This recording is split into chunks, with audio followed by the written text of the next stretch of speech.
September 13th, 1980, Fremont County, Wyoming. Gerald Uden is taking his two adopted sons, Richard and Reagan, bird hunting.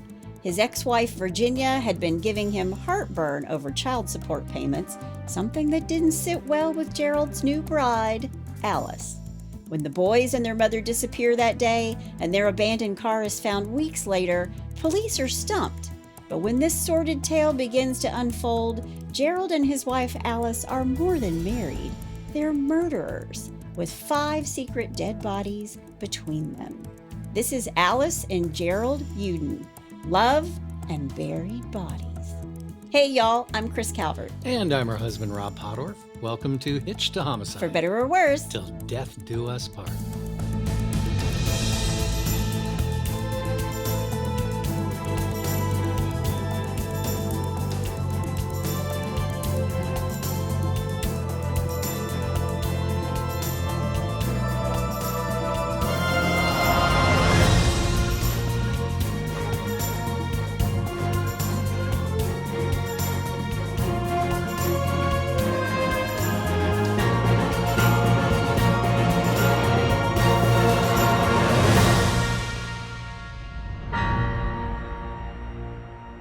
Welcome back, everybody. Yes, welcome.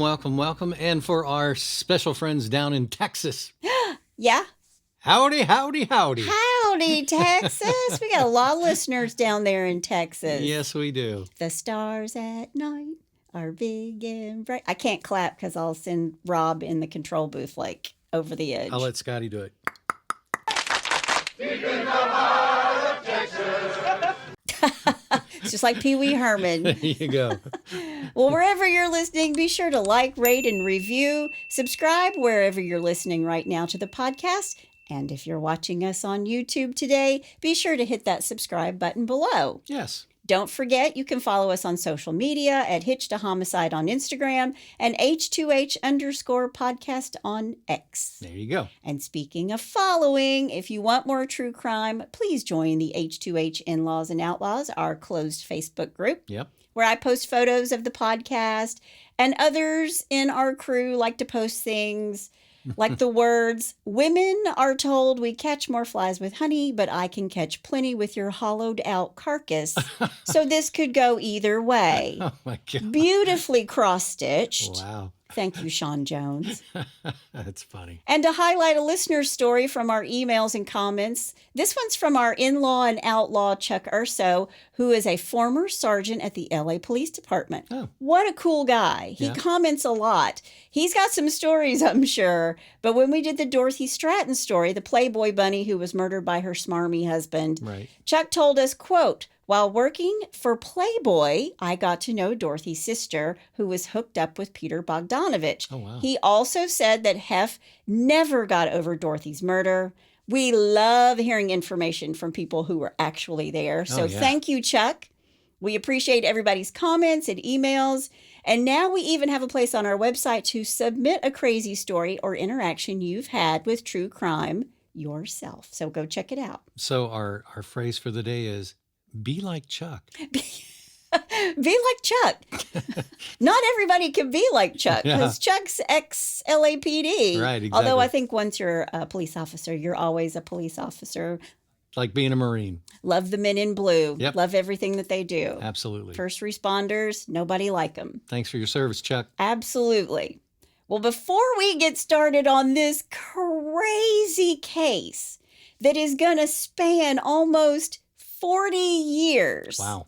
Let me thank some sources. All right. The Wyoming Tribune, Oxygen's Snapped Killer Couples, Find a Grave, Murderpedia, Cowboy State Daily, People Magazine, and the book Alice and Gerald, A Homicidal Love Story by Ron Franscell. I did read it, and I will have a link to it and all the other sources in the show notes. A homicidal love story. A homicidal love story. That's what we're doing today. This may be my new favorite book.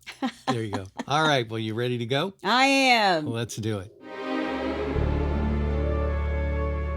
Alice Louise Barbier Uden is born on March 8th, 1939 in Christian County, Missouri, which is the southwestern part of the state.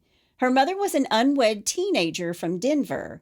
and she is adopted by Sam and Vivian Barbier. Okay. When Alice is 16, she gets married and becomes pregnant. Wow. I don't know the order of that, if she got pregnant and then got married or married and then got pregnant. Okay, right. And she married a World War II vet, and she quickly had 4 kids, got divorced. Oh, wow. Her ex-husband was in Illinois, and the children stayed with him, although I read that they were with several relatives, and from time to time were also with her. She very quickly got married again to Donald Jr. Prunty. Okay.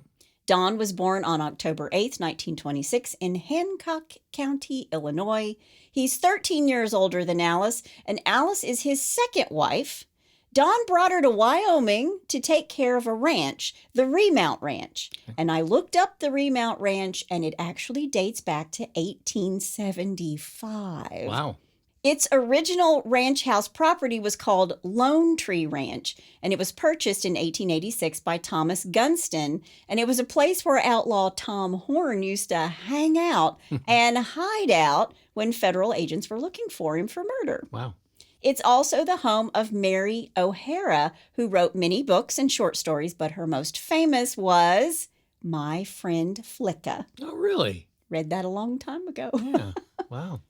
Dawn and Alice have one child, a baby girl. They name her Erica. Then Dawn dies at the age of 45 from a bunch of illnesses from his alcoholism.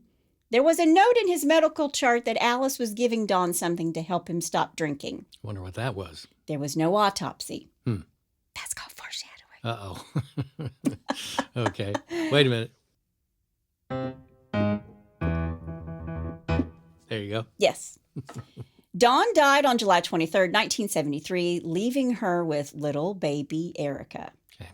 Then later in 1973, Alice starts working as a nurse in the psych ward at a VA hospital in Sheridan, Wyoming. She's 35 when she meets a patient in the ward, 23-year-old Ronald Lee Holtz. Ronald is born on August 30th, 1950.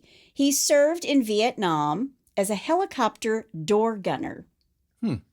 And by the time he was discharged in 1970, he was a Section 8. Isn't that what Klinger always wanted to be? Yeah, exactly. If you've ever watched MASH, Corporal Klinger. Yeah, he was looking for a Section 8. Yeah, well, Ron actually was a Section 8. Gotcha. Did they say why he was a Section 8? He was suicidal. He had a lot of issues. Gotcha. Issues all over the place. All right. More issues than Vogue. Okay? 4 years later, he was a patient at the VA trying to get his life back together. And Ronnie liked Alice, even though she's 11 years older than he is. All right. And we'll tell you right now, Alice is a cougar. I was already saying the same thing. She's a cougar. There you go. And it wasn't very long before these two were married on September 17th, 1974. Ronnie was a cab driver, and Alice worked more than one job, I read. Okay. But all 3 of them, including her little girl Erica from her last marriage, lived in a trailer outside of Cheyenne. But Ron was also an alcoholic, and his marriage with Alice is only going to last about 4.5 months. Whoa. And by December of 1974, after they've been married, Ronnie's friends hadn't heard from him. But he was known to skip town without telling anybody. Okay. She files for divorce in February of 1975. The divorce is uncontested. Ronnie never even showed up to sign the divorce papers. Really? Yeah. Oh, okay. I think I get it. Duh. You seeing a pattern here already? Yeah, can't fool me. Now, in the summer of 1964, Gerald Lee Uden came to Wyoming. He'd just been discharged from the Navy after 4 years, where he was aboard the USS Independence as a radio man listening for Soviet subs off the coast of the Carolinas. Oh, wow. I knew Rob would love that. That's pretty cool. Rob's all about World War II. Yeah.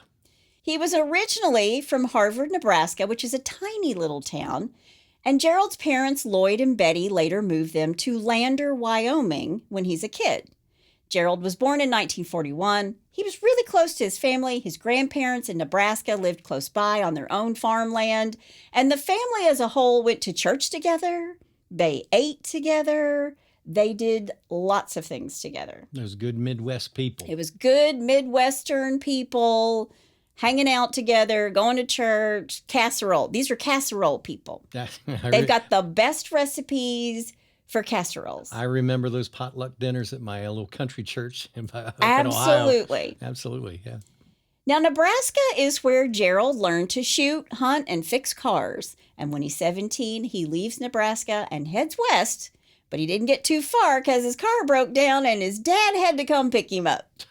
And not long after, Gerald joined the Navy. He's only 17, so he needs his father's permission. And after serving his country, he heads to Wyoming. Gerald took a job at U.S. Steel fixing equipment. And on the weekends, he liked to hunt. And he was a sharpshooter, something that he honed in the Navy. That's cool. That's also called foreshadowing. Wait. Okay, one more. Listen, if I foreshadowed all of these, you'd just be on the piano the whole time. I'd run out of keys. You'd run out of something, energy. But he's a collector, and he liked to keep guns. He collected guns, and he liked to keep them in immaculate condition. You know how collectors are like very careful with all of their things that they collect. Kind of like my studio equipment. I was thinking 40-Year-Old Virgin, where he's got Aquaman yeah. from like 50. Yeah. Once the integrity of the box gets compromised, this is original packaging. He's never been out of the box. Yeah, pristine condition. And I get it. Those things are worth a ton of money. Yeah. Just not my cup of tea. Aren't you glad I don't collect toys? No, you collect musical instruments. Yeah, true. Guitars. They're all lined up. Pretty maids all in a row. Yes. In the fall of 1963, Gerald meets Barbara Ann Phillips. She lived next door, and she was impressed with Gerald's marksmanship. I mean, how do you get a woman out there? Yeah. Show her what a good shot you are. Yeah, exactly. And I read that overnight, Gerald was, quote, ass over tea kettle in love, end quote. I've never heard that one. Ass over tea kettle? No. Oh, yeah. I'm from the north. Come on. Give me a break. We barely had verbs. I've also heard ass over tit, too, so.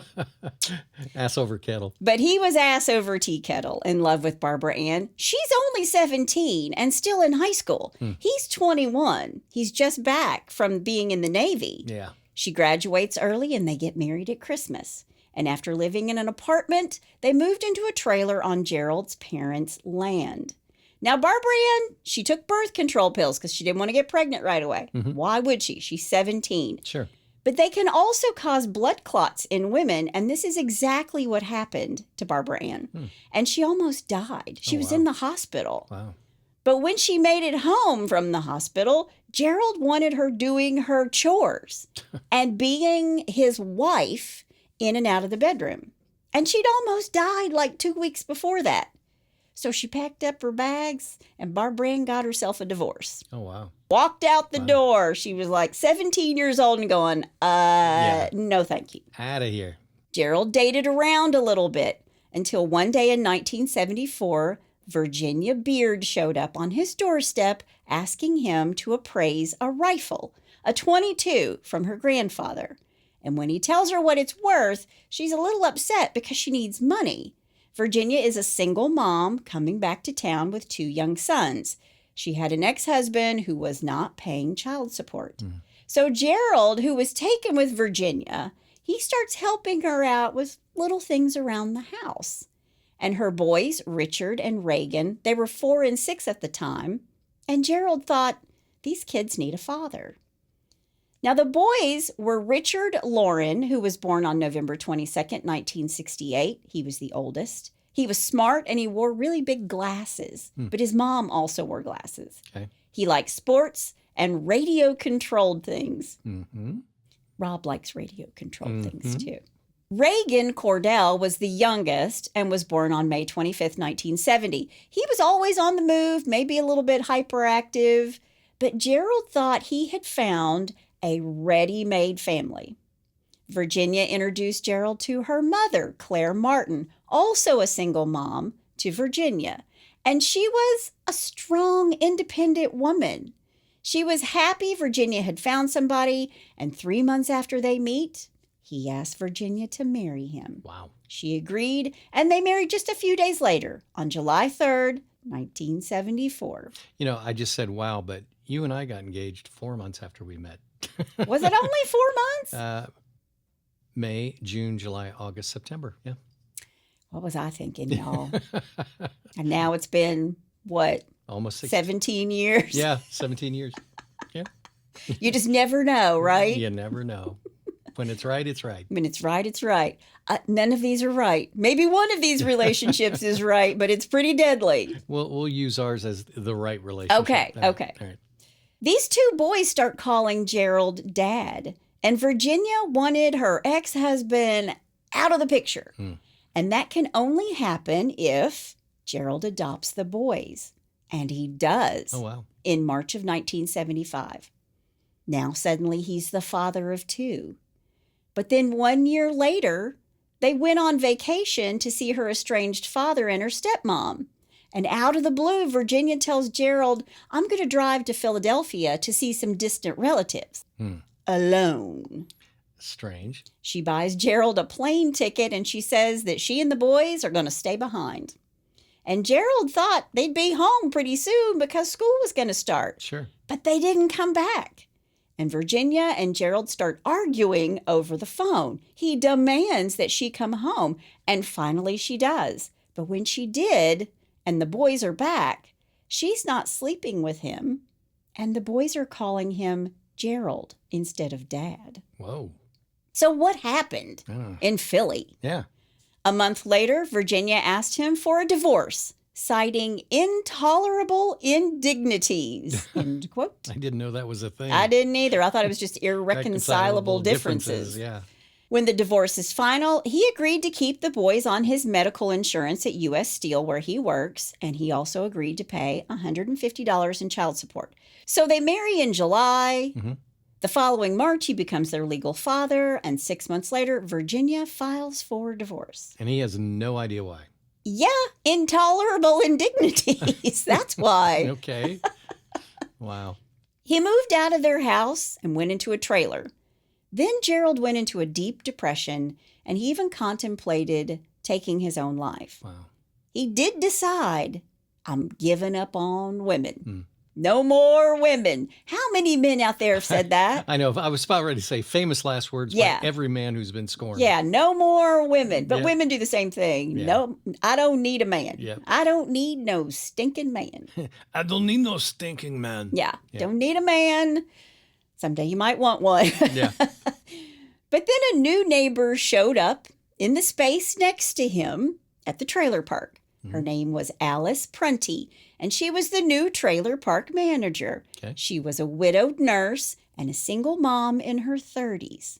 She'd been married twice, had 5 kids. Her last husband died 2 years ago. She'd worked as a barmaid, a bus driver, and she even worked as a nurse in a psychiatric hospital. She would send her kids to her relatives when money got tight. And they did come back to her, too, at times. But these kids, I think, the first 4 children are back and forth from Illinois to their mom a lot. All right. When Gerald met her, he thought she had, wait for it, Uh-oh. nice boobs. What knockers? Nothing like a set of nice boobs to make a man take back his oath of swearing off women. Exactly. He takes her out. He takes her fishing. And in the summer of 1976, Gerald and Alice fall in love. No. And after making love one night, Alice confesses that she did, in fact, have a third husband, Ronnie Holtz. Okay. She said he was a little bit crazy. He'd been kicked out of the Army while serving in Vietnam for being unstable, and that she'd met him while she was working at the VA psych ward.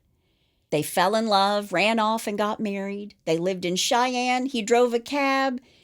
And then she tells him he started beating her and threatening the baby when she cried, saying he had killed babies in Vietnam and he would kill her too. Wow. Then one night at Christmas, Ronnie Holtz went off the deep end, and Alice tells Gerald that she shot him before he could hurt the baby.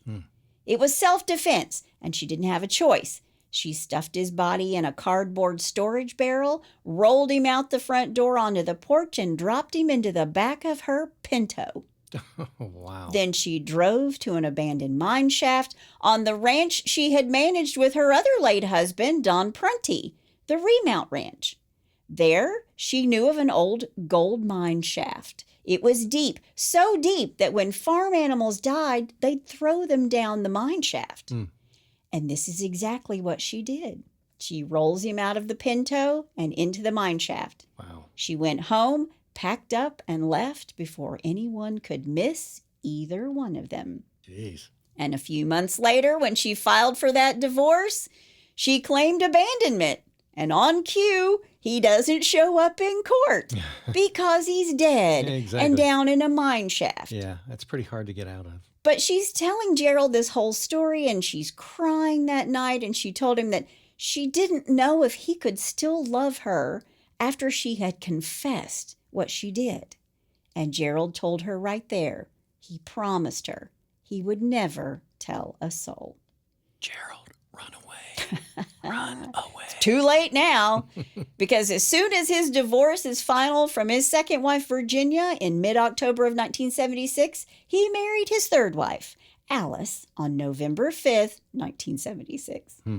Like 2 weeks after his divorce is final. Wow.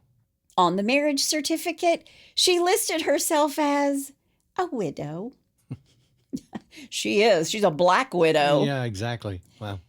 Gerald was still working for the steel company, and Alice was working a new nursing job at the Lander Hospital. Now, Gerald loved her very much, and in return, she loved that he loved her so very much. Okay. I do think that she loved him Yeah. as much as she was capable. Sure. But I really think Gerald was just ass over tea kettle again. Alice and Gerald attended the hospital's New Year's Eve party. And who should be there but Barbara Ann, Gerald's first wife. Oh, wow. She also worked at the hospital. Okay. Small town, Yeah. small world. Yeah. She comes up to their table at the party and flirts with Gerald and skips away. And after that, Alice was madder than a wet hen, Yeah. saying, quote, "Who the hell does she think she is? Old lovers can't come back and ex-wives should disappear forever," end quote. Is that foreshadowing? That's called foreshadowing. I'm not even going to play the foreshadowing. This is what I'm going to play. Okay. Yeah, it's pretty much that. Yeah. I hope you can find some more keys by the time we get to the end of this. Wow. In the spring, they bought 20 acres east of Pavilion, Wyoming. They moved Alice's trailer there, and after a bit, Alice's son Michael moved in with them. He'd been living in Illinois with relatives, he and his 2 brothers and a sister. Michael joined the Future Farmers of America while he was living with his mom and Gerald, and every member had to have a farm project, Okay. an agribusiness. Sure. So Gerald built a hog pen and filled it with pigs for Michael. Okay. Gerald really likes being a dad. Yeah. Eventually, Gerald and Alice invited her adoptive parents, Sam and Vivian, to live on the property. So they bought their trailer. And life was good until Virginia came back into their lives. And she did not like it that Gerald was so in love with Alice. Well, Virginia, Yeah. you gave him up. Yeah. Wow. Gerald was paying his child support for the most part, and since he was the boys' legal father, he could see them whenever he wanted. But that got less and less because Virginia didn't like Alice, and Alice didn't like the boys being around. And if he ran into Virginia and the boys while he was out with Alice, the 2 of them pretended they didn't even know Virginia or the boys. And I also read that Alice didn't allow Gerald to go to the boys' activities or their school programs. Wow. Which is kind of horrible. Yeah. Yeah. That's not good. By the summer of 1978, Virginia borrowed money and took the boys to Pennsylvania. She's going to be gone for 3 years. She never had a steady job, and when she did, it was minimum wage. She used the boys' child support to live off of. And when the boys were sick, Gerald's health care insurance was really a hassle to pay the bill. So she started calling Gerald and writing nasty letters demanding child support, something that went over with Alice like a big old lead balloon. And she wrote Virginia a letter that said, "Virginia, Gerald and I enjoyed your letter as we always do. It appears to me that you have the idea that I try to keep your messages, letters, and phone calls from my husband. We keep no secrets from one another. We have a lot of laughs at your expense. It is very difficult for either one of us to understand how any human being can be as brainless as you are. If you get the idea that I don't like you, you're very correct. I have no use for any woman that does not have the mind, backbone, or guts to stand on her own 2 feet and take care of herself and her kids by herself without raping some poor man's pocket. Any woman that can't do that is a worthless piece of garbage. I worked, supported 5 children, which I think is a little rich considering she sent them off to live with other relatives, right?" Yeah. She continues, "And I also had to give my tax money to support leeches like you who are too lazy to go out and get a good enough job to take care of your own. You are the worst of your kind. Wow. Everyone in the family knows how you hounded Gerald to adopt your kids so he could wind up supporting them since their father wouldn't. You're quite a con artist. Most lazy trash are. Gerald must have really tried to hold his marriage together by adopting your boys because he doesn't even like kids. He swallowed your line, hook, line, and sinker, and now he pays for it. He was hoping the power plant, meaning the 3 Mile Island nuclear plant that was in crisis at the time, would explode and take you with it. It's really a shame that it didn't." Oh, wow. She ends the letter with some more nastiness about Virginia claiming she didn't get her last child support payment, but Virginia kept the letter and wrote on the back of it, "Alice, spring 1979. Whoa. And thus started the phrase, poking the bear. Yeah, these two women hate each other, Yeah. and there are 2 kids caught in the middle of this. Wow. Virginia wrote her back, but that letter seems to be lost by Alice, who wrote back again on January 26, saying, "In part, my opinion of you has changed, and fortunately, I gave you credit for a little more intelligence than you actually have." And again, Virginia keeps the letter and writes January 1980 on the back of it. Wow. Now, a few days later, another letter arrives in Virginia's mailbox. It wasn't dated or signed, but it looked like Gerald's handwriting. It's 5 pages long. And most think Alice wrote it for Gerald to copy because it sounds more like Alice. And in the letter, Gerald tells her he's going to take the boys and he and Alice would raise them. Okay. He says that she's not a good influence on the boys. He tells her that when the boys reach 14, they can tell the court who they want to live with. Right. And that he and Alice were going to do everything they could to bring them back, to live with them. Okay. And then he writes, quote, "There's only one way you can stop all of this, and that is to have the adoption set aside and declared null and void," end quote. Wow. But before Virginia could even reply, another letter arrives where she states that they had sent a payment and that she was looking forward to meeting her new sons and that they will, quote, "love their new mother," end quote. Man. So really, she's just trying to get her to say, okay, Gerald doesn't need to be their father anymore because I don't want you raising my child. Right. Yeah, it's going to backfire. Oh, uh-oh. Yeah. Because Alice and Gerald just keep sending more and more letters with threats of lawsuits. And by mid-February, Virginia sends a letter to the district judge in Lander asking if these threats from Alice and Gerald would help her take them to court because she's kept all these letters. She talks about how they mistreat her boys when they're with their father and that the boys knew all about these nasty letters. And the judge writes back to her and sends a copy of his letter to Alice and Gerald saying that it wasn't appropriate for the court to offer advice. Yeah, I was going to say, why is she sending it to the judge? Yeah, you're adults. Yeah. Figure it out. Yeah, or either that or get an attorney. So Virginia filed a complaint in New Jersey's domestic relations court saying that Gerald hadn't been paying his child support. But Alice and Gerald had receipts, and the court ruled against Virginia. So when the summer came, Virginia took the boys back to Wyoming where she'd have some help and could be with her family, her mom, All right. Claire Martin. Sure. And now Gerald and Alice find out that Virginia's back in town, but this kind of puts them in a little bit of a quandary because they'd written all these letters saying that they wanted the boys. They don't want the boys. Right. So now that Richard and Reagan are just down the street, they're going to be pretty hard-pressed to ignore them. Yeah. So they started taking them on some weekends, but Alice refused to meet Virginia. These two will never meet face to face. They're oil and water. Alice would hide in the car. And while Virginia tried to get on her feet, the boys continued to get sick. And all this time, Virginia wanted more child support to help cover medical expenses. The sleepovers with their adopted dad were pretty uneventful. But one time they came home and told their grandmother, Claire, that Alice and Gerald locked them in an old trailer and they had to sleep on a dirty mattress. Oh. But that weekend they did go on a fishing trip. But when they told the boys to go swimming, they put them in the water and Gerald pulled the boat away from these boys. And instead of helping them back into the boat, he yelled, "Sink or swim." Jeez. It was how he was going to make them better swimmers. But the boys are panicking and crying, and finally Alice made him go back and pick them up. And then the fishing trip was over. So that's kind of the guy that Gerald is too. Yeah. So maybe he was just trying to be like, if I'm not nice to these boys, they won't want to come stay with us. Right.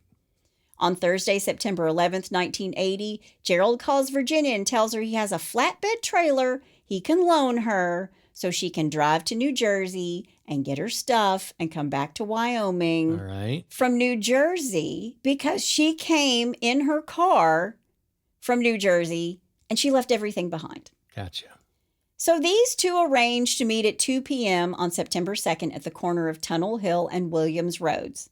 So suddenly, he's been such an ass, and now he wants to help her. Yeah. Yeah, right. So they meet at this corner on September 12th, Tunnel Hill, Williams Roads. It's an isolated area about a half a mile from Alice and Gerald's home. They meet here because Alice wouldn't let Virginia set foot on her property. Jeez. She's going to look at this flatbed trailer and drop the boys with Gerald for a bit because Gerald wanted to take them bird hunting. And Gerald told Virginia, "Bring your old .22 caliber shotgun." And Claire, Virginia's mom, thinks this is hinky. Yeah. Because apparently you don't shoot birds with a .22. Yeah. No, you got to get spray on that. But before she takes the boys to meet Gerald, Virginia puts into motion a plan to get more child support. She calls an attorney and has the paperwork put into motion. And the boys overhear this conversation and tell their mom that they don't want the bird hunting to be ruined by the two of them fighting. It's like, come on, Mom. Yeah. We're going to do something fun. Don't mess this up. Right. That morning, Claire, the grandmother, went to the sporting goods store and bought some ammunition for the .22. And at 1:30 p.m., Virginia and the boys drive away. Her mother, Claire, had given her $5 for gas. They're off to meet Gerald. Okay. And when Virginia and the boys arrive at the meeting spot, it's just Gerald and no flatbed truck. Remember, he's supposed to bring a flatbed truck for her to look at. Sure. He's standing on Williams Road, all alone, no car. She pulls up and he slides into the passenger seat and says hello to the boys. Mm-hmm. Virginia asks about the trailer. "I'm here to see this trailer." And Gerald tells her that the guy is running late. He tells her to drive a few more miles to a spot he knows that's perfect for shooting. It was around a bend where an irrigation canal passed under a bridge in an area that was very much hidden. Gerald gets out of the car and loads the gun. First shooting a couple of test shots just to make sure the gun wouldn't jam. Right. Virginia's back is to him, and the boys are sticking close to the car. 11-year-old Richard is sitting on the open tailgate of the station wagon. Good old station wagon. Nothing like him. Yep. But while Virginia's back is turned, Gerald puts the muzzle of the gun to her head and fires. Whoa. She drops. Then he turns and fires at Richard, who's sitting on the tailgate. He shot him behind the left ear and watched him fall. Reagan, the youngest, sees Gerald shoot his brother, and he runs off, screaming, toward this canal. Wow. And he stumbles and falls into the water, and Gerald followed him, He stretched out the gun and shot Reagan also behind the ear. Gee whiz. Remember, he's a sharpshooter. Sure. Then Gerald shoved their bodies into the back of the station wagon and got out on the road. He drove the bodies back to his house, and according to plan, Alice was at her parents' trailer playing cards. The reason for that is twofold. She has an alibi, Sure. and if Gerald makes too much ruckus, she can keep them from going over and investigating what's going on while Right. he's moving bodies from the station wagon to the bed of his pickup truck. Man, they got this whole thing planned out. But Virginia's head is bleeding really bad. And he tried to hose out the blood in the station wagon, but he only makes a bigger mess. He gets empty feed sacks from the barn to hide the bodies. Then he drives the station wagon behind the pig barn and goes inside to get his hunting rifle, stopping to tell his in-laws he's going chicken hunting and that he would be back by dark. Okay. He drives the pickup with the dead bodies in the back. He goes a couple of hours away, but he has to stop for gas. And when he does, a kid comes out of the gas station to pump it for him and notices there is something leaking from his truck bed. Ugh. It's blood. And Gerald tells the kid, that's transmission fluid. That's just transmission fluid. Wow. I don't know how transmission fluid is leaking from the bed of your truck. Yeah. I don't know cars, but I know that that's in the engine part. Yeah. Yeah. He leaves this gas station to get gas at a different service station because the pump was jammed with this kid and he wanted to like fix it. Give me a second. And he's like, he didn't want him around the dead bodies that long. Sure. So he leaves and he goes to a different gas station and he heads to the Hidden Hand, an abandoned mine. He drags the 3 bodies out of the back of the truck and throws them down the mine 20 feet, then places them in a side room at the bottom of the mine shaft called a stope. So he climbs down in this hole, in this mine shaft, 20 feet. Okay. And then he climbs out of the hole and he walks away. It would be a 2-hour trip back home. Okay. But by this time, Virginia's mom is worried. And by September 13th, Virginia's mother, Claire, walks into the sheriff's office to say, my daughter is missing. Right. She was supposed to meet up with Gerald to take the boys bird hunting.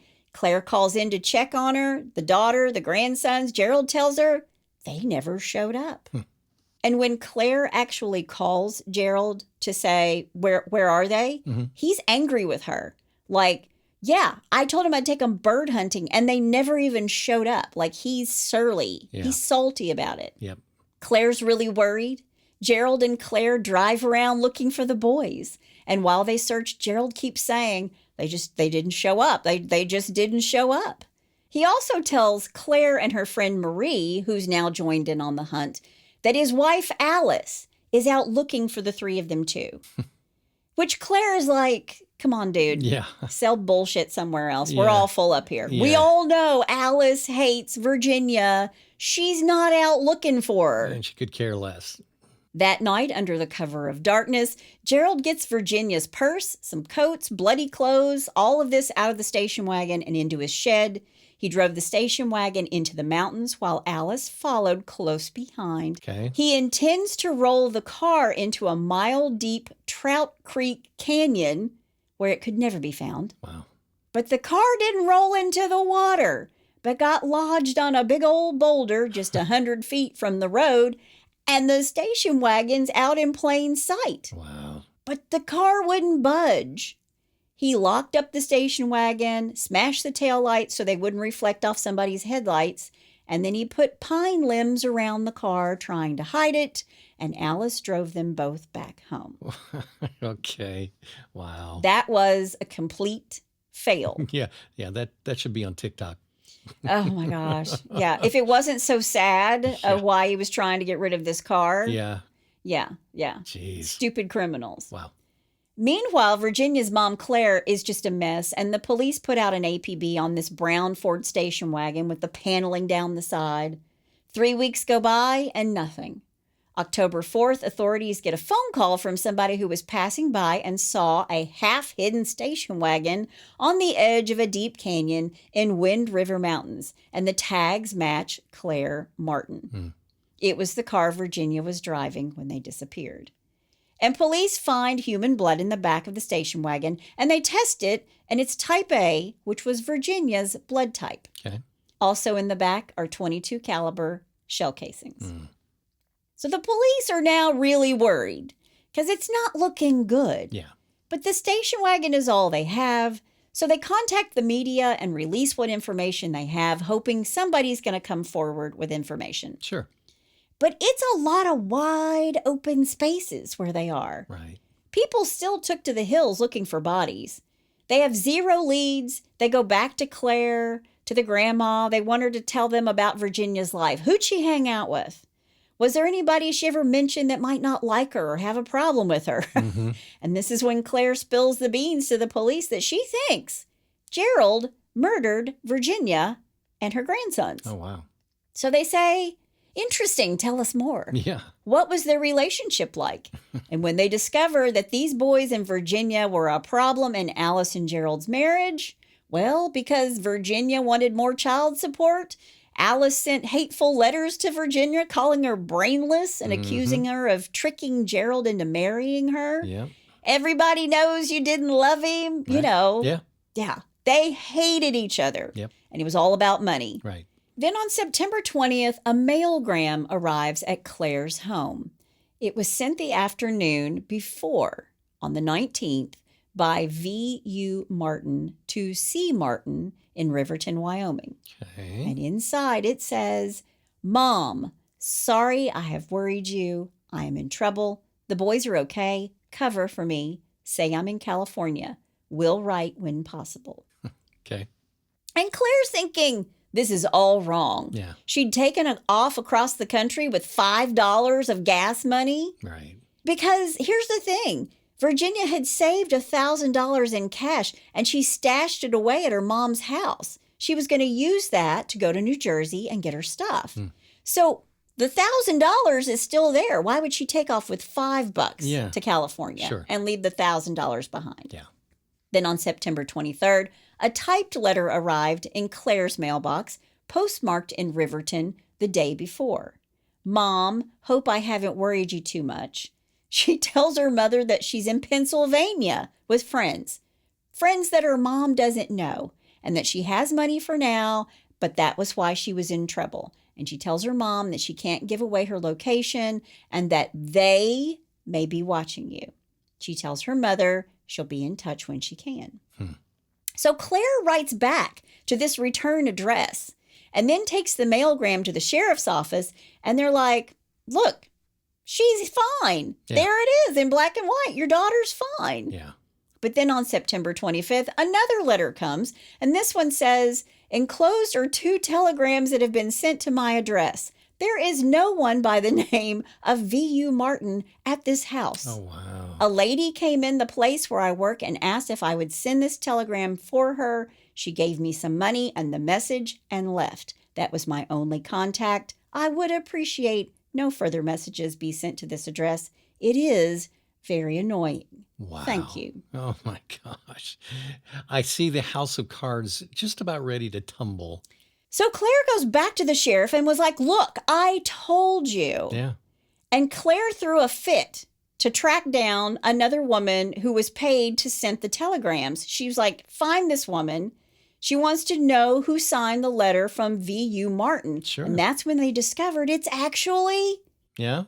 Alice Uden's daughter, Oh. who'd been asked by her mom to send the telegrams because she had a friend in trouble and she needed to get a message to her mother. Oh, my God. But when Alice's daughter realized that she's in the middle of something, she made her mom promise to visit the sheriff's department and sort it out. Mom, don't implicate me in all of this. You go to the sheriff's department and tell them what's been going on. There's nothing like parental love of throwing your own child under the bus. Yeah. Wow. She threw her under the bus and was waiting for it to just go over top of her. Wow. That same afternoon, the Udens walked into the sheriff's office and confessed to sending the bogus telegrams to Claire. Alice cried and told the sheriff that they believed that Virginia was trying to frame them for a crime. And at this point, Gerald tells the police to look into Claire because she was the last person who saw Virginia and the boys alive. Okay. 5 months after Virginia and the boys go missing, Claire goes into the sheriff's office and says, look, I know in my bones that Alice and Gerald had something to do with this. And they're like, we don't have any evidence. Right. And Gerald still feels the heat of the eyes of the police. So he starts to worry that those bodies are going to be discovered in that mine shaft. Mm-hmm. So he goes back to Hidden Hand. And in the back of his truck is a couple of old barrels, an empty 55-gallon grease drum, and a 35-gallon galvanized trash barrel, both perforated by target practice holes. He hitches up his boat, and after his shift at the steel company, he drives to Hidden Hand at midnight, climbing back down in this mine shaft to retrieve the bodies. Ugh. And one by one, he stuffs them into black plastic trash bags, then ties a rope around each of them and hauls them out with his truck. He stuffs them in the barrels. When he gets to the lake at 3 a.m, he straps the barrels into the boat so they don't tip over while he's driving the boat out into the lake. Yeah. And when he reaches the center, he rolls the 2 barrels into the water, and the water rushes in because of the bullet holes, and the barrels sink. He makes it home just as the sun is coming up. And Alice told him, quote, you smell like death warmed over, end quote. Jeez. They're cold-hearted. Yeah. Jeez. Now, after they go missing, the police still like to talk to Gerald and Alice because Claire is on them like white on rice. Mm-hmm. And they talk to him separately. Alice cries. She's emotional. Gerald's pissed that his former mother-in-law says that he has anything to do with the disappearance of Virginia or the boys. And one of the investigators said that Gerald was visibly shaken while he was sitting there talking to them, Okay. that he couldn't even hold a cup of coffee. And the police are like, he's nervous. He's more nervous than he is pissed off. And it seems like he's covering something up. But they don't have anything. Right. They feel in their gut that Alice and Gerald had something to do with the disappearance of Virginia, Reagan, and Richard. Sure. I mean, they think he's jittery. So after this interview, when he can't even hold his cup of coffee, before he walks out of this interview, he just sort of gets up and abruptly leaves. He says to the police, quote, even if there was a crime, you can't prove it because there's no body, end quote. Why would you say that? Yeah. What a moron. So they ask him and Alice both to take a polygraph test. Sure. And they say, no. No, I'm not going to do it. And then they ask, why won't you take the polygraph test? On the principle. It's just on principle. I'm not taking it. They both said the same thing. On principle. They're in separate rooms, not taking a polygraph on principle. It's very well rehearsed. Yeah. Claire is going to pass away without solving the mystery of whatever happened to her daughter and her grandchildren. And she looked for them until the day that she dies. Wow. And years go by. And in 1982, after the neighbors and everyone else was talking that Gerald and Alice were the reason Virginia and the boys are gone, Gerald and Alice, they just pick up and move. And suddenly they go to Chadwick, Missouri. Okay. For 12 more years, nothing happens. But when they move, they take with them Alice's youngest daughter, Erica. Missouri was good to them. Okay. Alice took a nursing job, and Gerald became a house husband, cooking meals and caring for their daughter, Erica. But he got bored, and he got his long-haul trucking license. So he starts this company, and his CB handle was Cowboy. I mean, I don't know why that's important, but I thought it was interesting. Yeah. Breaker, breaker, one none. This is Cowboy. I remember my CB radio. I'm a murderer. What was yours? What was your handle? Red Rob. Of course it was. Yeah. I was too young to ever have a CB handle. You know how I got my first CB? How? My dad was coming home one day. He was out on the side of the road? And there was a raccoon that had just been hit. And there was a taxidermist in our little small town. So he picked it up, took it to him, and sold him the pelt. Oh. And he gave me the money, and I bought a CB radio. Well, if that's not just the sweetest little story I've ever heard. I know. The pelt had tire marks. Had tire marks over top of it. Yeah, I remember that to this day. You could have gotten a more expensive CB radio, but there were tire marks on it. No, you could have hit a fox, and then I could have gotten one. I'm sorry. We digress. Sorry. We digress. His CB handle was Cowboy. Okay.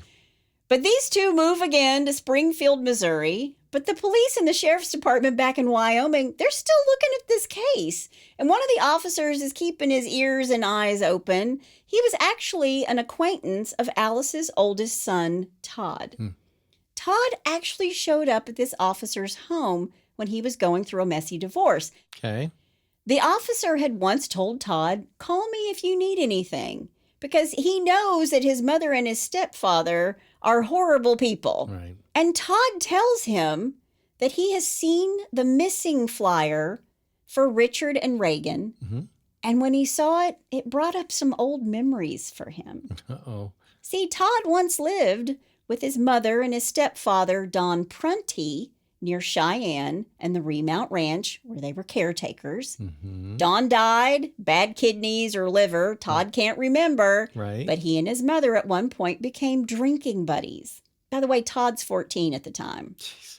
These two start drinking.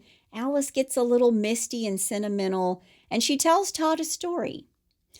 Oh, jeez.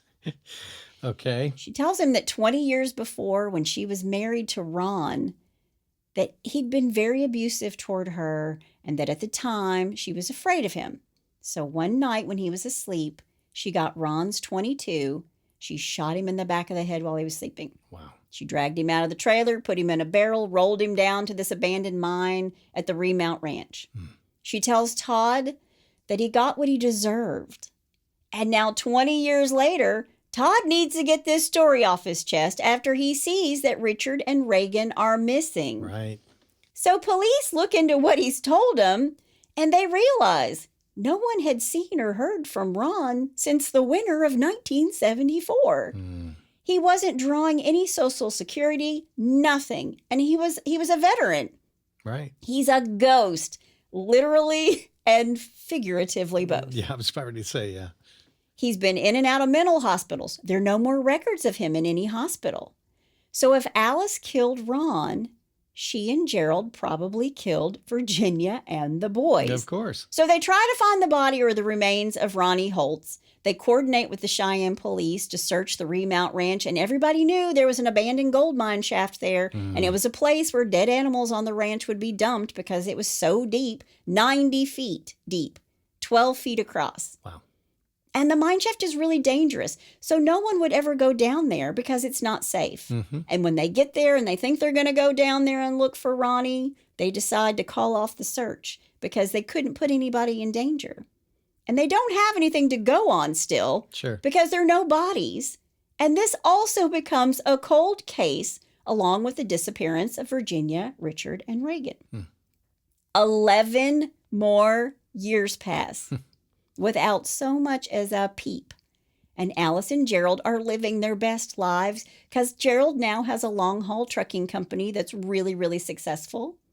Then in 2005, the Wyoming Division of Criminal Investigation gives both Virginia Uden and Ron Holtz's cases some attention. More resources, more eyeballs. And an investigator goes through the cold case files and they decide to focus on Alice and the disappearance of Ron. That's the easy one, they think, because they've got, testimony from her son. Low-hanging fruit. January 18th, 2005, the Wyoming Division of Criminal Investigation makes a surprise visit to Chadwick, Missouri, and the home of Alice and Gerald Uden. Gerald is now this trucker, so he's not home. Alice answers the door. She's a grandmother. She's gray. She's old. And they say, "Will you answer a couple questions?" And she says, "Yeah, sure, come on in." You want some coffee? I hope you're all hungry. I put out the ceremony. So they start chatting her up and ask her about past relationships and marriages, and she conveniently leaves Ron Holtz off her list of husbands, like he did not exist ever in her life. If I don't say anything, they might not know.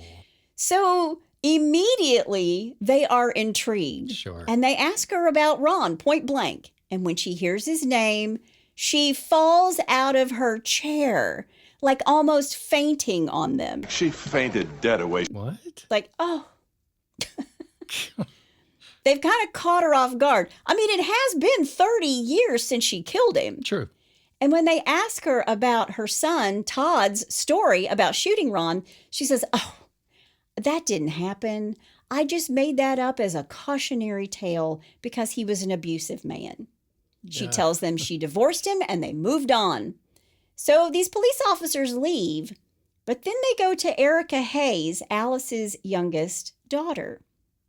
And when they get to Erica, Alice has called her in advance. Alice calls her little girl, well, she's not a little girl anymore, calls her daughter and says, Todd tattled on me. Quote, you're going to hear that I killed somebody, end quote. And when Erica asks her, well, is it true? Did you? Her mother says, yes. Wow. Because I was protecting you. Ugh. They ask Erica if she knows anything about Virginia or the boys, and Erica tells investigators that she doesn't know, but she has an inkling of her own.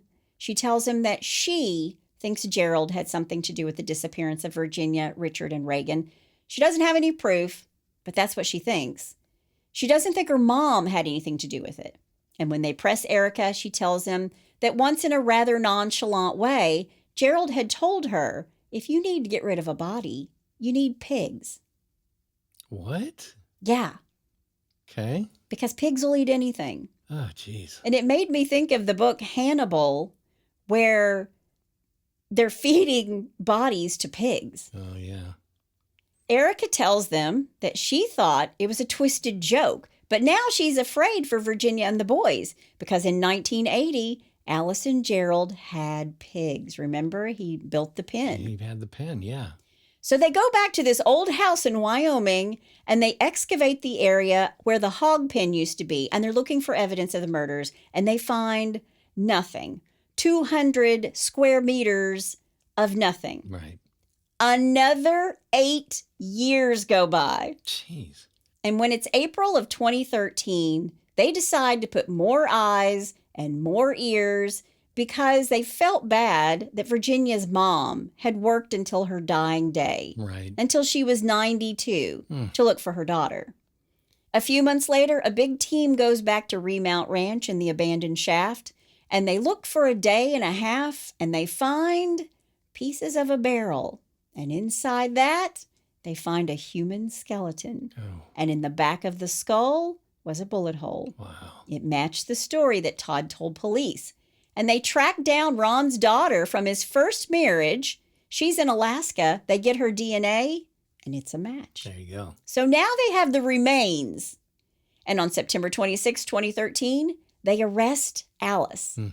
They get a warrant, they go to Missouri, and they take her into custody. And how old is she at this She point? is 74. Jeez. And Gerald is out on the road, long haul trucker. He's out. Sure. When they question her, she tells them that she doesn't even know who Ron Holtz is. What? Nice try. Yeah. Then Agent Tina Trimble pulls out a photograph of the skull. She shows it to Alice and says, do you know who this is?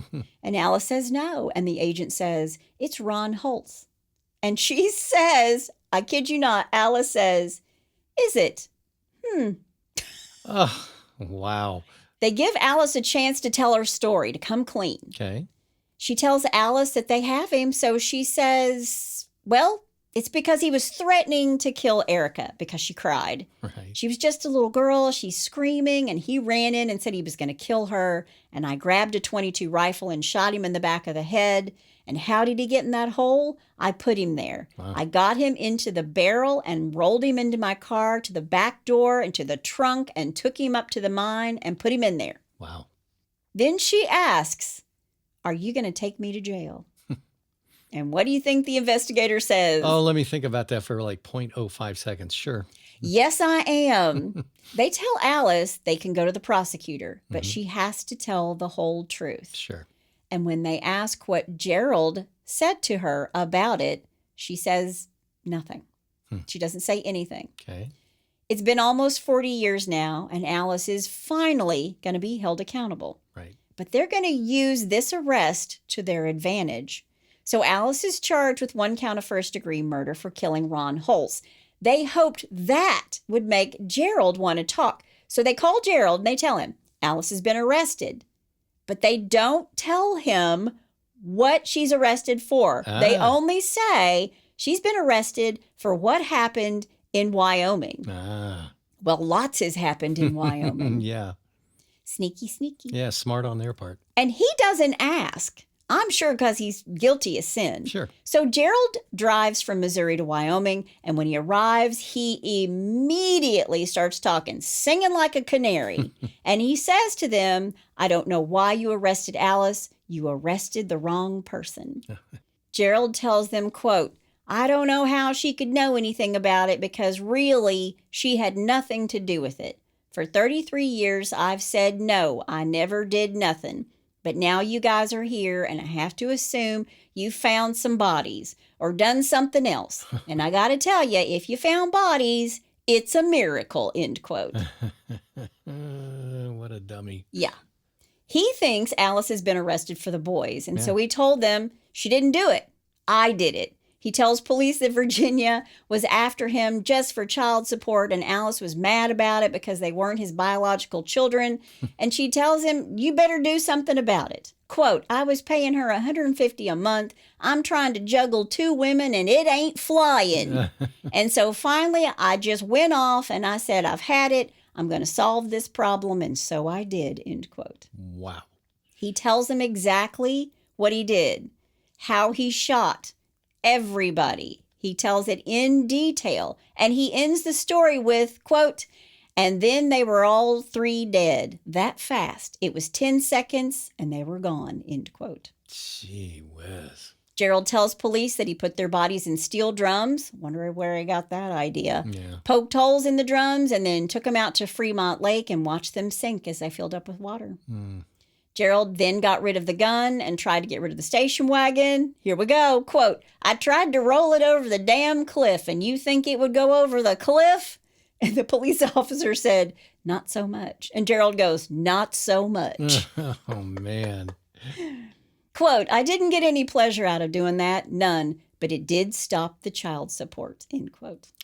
So let me guess, this guy really wasn't a Mensa candidate. No. No, yeah. No. I just thought it was funny. Do you think that fly? Not so much. Oh, man. Not so much. Oh, what a moron. He denied that Alice had anything to do with it. He had no remorse, and he didn't seem to care. And they arrested him and took him to jail. 33 years after he kills them, he's charged with 3 counts of first-degree murder. Wow. And on November 1st, 2013, 71-year-old Gerald agrees to plead guilty. Wow. He gets a plea deal, 3 life sentences. Alice wants to go to trial. But a tip came in that Ron wasn't the first husband that she'd murdered. Nearly 40 years of the law is catching up. Yeah. Wow. Because she's 75, Alice is awaiting trial, and police get a tip about her second husband, Don Prunty, who died at 45 from a bunch of illnesses from his alcoholism. There's no autopsy, but police think that Alice poisoned Don Prunty.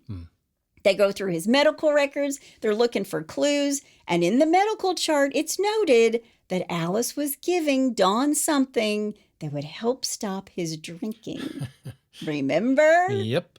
And the symptoms described were exactly what antifreeze poisoning looks like. Gee whiz. So they have Don's remains exhumed, but he had been embalmed and they couldn't get anything from his remains to prove he'd been poisoned. Right. So that's unclear.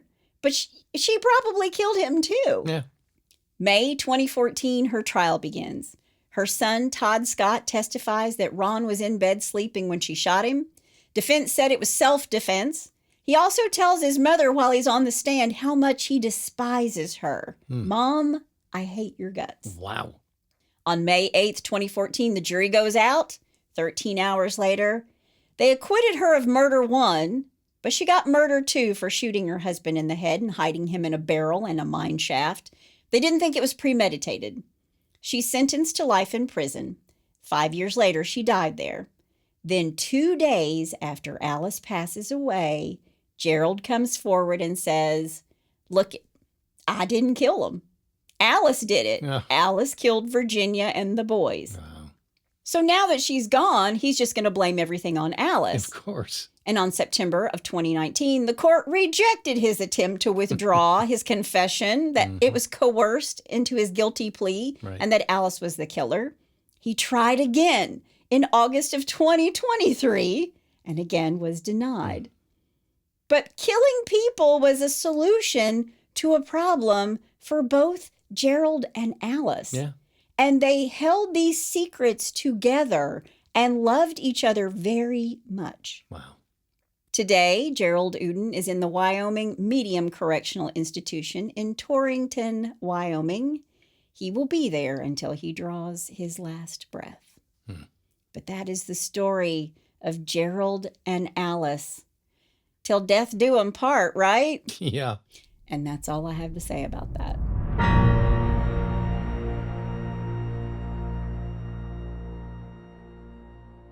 I can't even imagine, keeping this a secret for 30, 40 years, having this on your head. I mean, good grief. Yeah, but think about it. They didn't care. Yeah. So Alice would marry, and then when she got in the situation, she didn't like it. Yeah. Twice. Yeah. Just get rid of it. And then when she meets Gerald, I think she basically said to him, this is how you do it.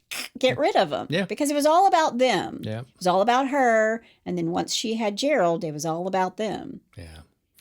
Well, all I can say is good riddance, Yeah, I just don't understand how you can keep that away from police for 40 years. Yeah, I know. Yeah. Crazy. Well, they're done. She's gone. He's in prison. Yep. End of story. And he's pointing the finger. Alice did it, not me. Exactly. Good Lord. Well, let's visit some other stupid criminals. Let's. All right, with a little bless your heart. Well, bless your heart. All right, number one, I'm calling this is absolutely beyond a shadow of a doubt, positively foolproof. Okay. That means something bad's going to go wrong. Well, the end of that is maybe.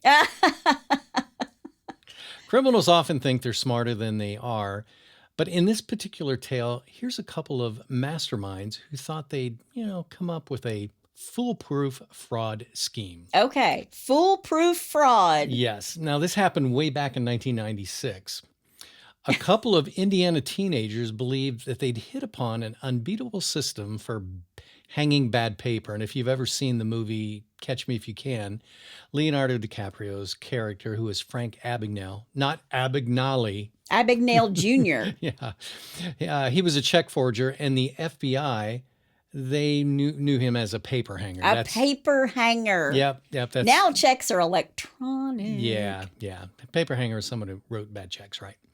Anyway. Can you believe that you would just write on a piece of paper, this is what I'm going to pay you? Think about it in the beginning. Yeah. This is what I'm going to pay you, and you're going to have it. I can remember being in college, like going to the pizza place, and they would have pictures of people's checks. Yeah. Is this you? You bounced a check to us. You owe us money. Yeah, you write a check, and, if you get a check from someone, you're hoping that it clears. Just hope it clears the bank. Yeah. Anyway, they would. Sorry. That's right. They'd inscribe these checks to merchants in disappearing ink. And by the time these checks reached their bank, well, they'd be blank and thus uncollectible. Disappearing ink. Yep. Okay. Now, 5 merchants reported receiving $2,000 in checks written in purple ink that soon faded before their very eyes. There it goes. Yep. The scheme looked like it was off to a good start. All right. However, the master plan did not take into account that the act of writing leaves marks on the check in the form of indentations, or that the missing ink can be raised by various processes performed at crime labs. The blank fields, therefore, weren't blank at all. They were soon caught afterwards, and they were prosecuted. Yeah, Crime School 101. You get the pad of paper. If somebody's written something, you take the pencil and cross to see what they wrote. Yep. All right, number 2. 911, what's your burglary?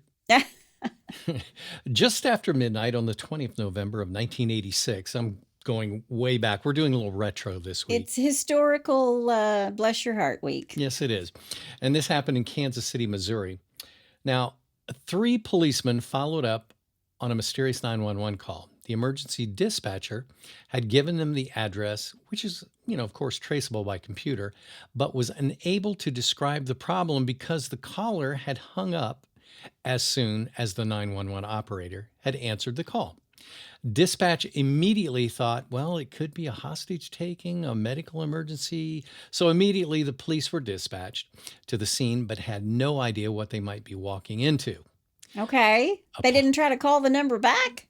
Nobody would answer, I would assume. Okay. I mean, if that person just hung up on it. Yeah. Okay. Upon arrival at the address that they'd been sent to investigate, the officers found, here we go, Yeah. 1.25 pounds of cocaine, more than 500 grams of crack, and 2 pistols and more than $12,000 in cash. But that was it? Or was there a person there too? As well as 3 very surprised crooks. Now, though the 3 people in the apartment fled, 2 of them, Pauline Webley, 27 of Florida, and Genevieve Hyde, 32 of New York, were caught later and charged with possession of cocaine. Possession of a lot, man. Yeah. So what chain of events caused all of this? Well, yeah, really? yeah. What? Well, once again, a Mensa candidate tried to dial 921, the first few digits of their gang leader's phone number, but instead inadvertently had dialed 911 and reached the police. So, as Steve Urkel would say, oops. Did I do that?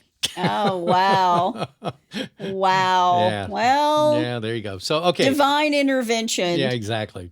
All right, number 3. This happened in Leeds, Alabama. Okay. Love Alabama. This has been all over the news this week, so it's awesome. A man crashed his car outside a Bass Pro Shop in Alabama.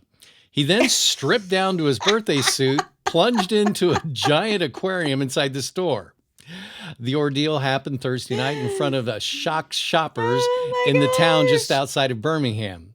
Leeds Police Paul Irwin said. The 42-year-old Alabama man did a cannonball leap into the aquarium and then stood under the waterfall. Cannonball! Yeah. Cannonball! And if you've ever been to a Bass Pro Shop, you know exactly what I'm talking about. Those tanks are huge. Oh, they're awesome. He left the water to yell at 2 officers, then dove back into the aquarium, police said. He's butt-ass naked, too, isn't he? Okay. Yep. The man eventually climbed over the side of the aquarium and fell to the concrete floor below. Ouch. Yeah. Ouch. Yeah, he hurt himself. Police then apprehended him, the news site AI.com reported.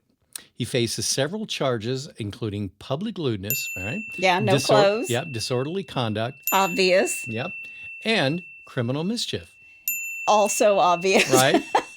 And the most heinous act of all, as far as I'm concerned, What? disturbing the fish. The fish. This poor fish must have been freaking out. I don't know. If I was a man, I don't know if I'd jump in naked Oh my for a bunch God. of fish. Well, the thing is, I saw the video. They've got it all on video. And he's like pressed up against the front of the aquarium, nude, butt naked, And then when you see him fall out and hit the pavement, I mean, he looks like, a wounded salmon flopping around on the pavement. Well, then the police apprehend him. They take him and cuff him behind, but he's laying face down. They're dragging him across the cement floor. It's awesome. I loved it. I was laughing the whole time. Yeah. So it was funny. So there's your dumb criminals this week. And we'd like to thank Nicole Howard in our In-Laws and Outlaws for that little tippy. That little tidbit of hilarity. Yep. Well, if you have a bless your heart or you know somebody's heart who needs blessing just like Nicole did. Yep. Jeez. His heart really needs blessing because I bet they had to take him to the hospital if he was naked and they Talk about road rash. dragged him all the way to the car. Ouch. That God. If you have a bless your heart, Hope they polish that floor. go to hitchedhomicide.com where there's a pull-down menu. You can also suggest a case. Yep. Oh my gosh. That's my amazing husband out there. And that's my beautiful bride in the booth. Keep your pants on, everybody. No That's it. cannonballs. Holy Lord. That's all we have this week. Join us next time on Hitched to Homicide. Bye, y'all.